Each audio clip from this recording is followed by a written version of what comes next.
Известна съм като поп-фолк певицата Кали, която бие лошо, когато я наранят, настъпят, захапят. Имам богата колекция от дипломи.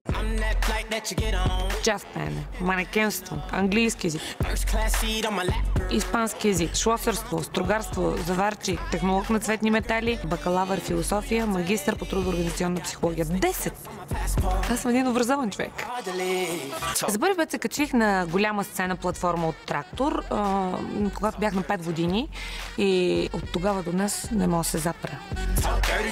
Наша е трансферната сума, стая система 442. 442. Така ли е? 442. В смисъл, това е част от хореографията ми в първия ми клип. Сума има тежката дума, нашата система 442. 442 е песента, която ме направи популярна извън територията на София. Защото преди това аз бях популярна в София, като лудата Галя.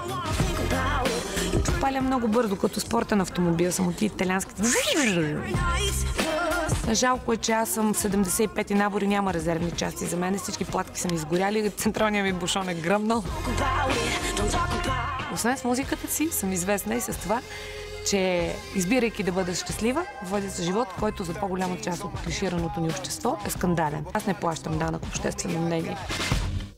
Колко много жени в България има с по 2 деца от 2 мъже?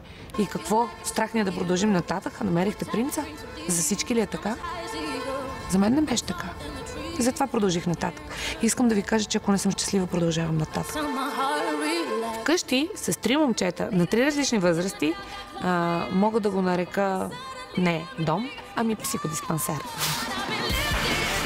Влизането ми във Vip Brother, предполагам, че по някакъв начин ще асоциира с атмосферата вкъщи, защото във Vip Brother се предполага, че ще има много хора и сблъсък на характер. Неизбежно е да станеш шумотевица, да не се завърти интрига, да не се създаде повод за викане и за крясъци.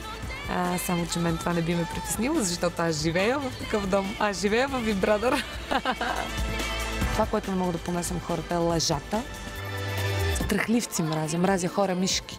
Най-големият ми страх е, ако спечеля този формат, момента, в който оставаш сам в къщата. Много е тъжен, страшен, гаден. Единственото, което те радва, ако нещо те чака отвън, нещо като 3 деца.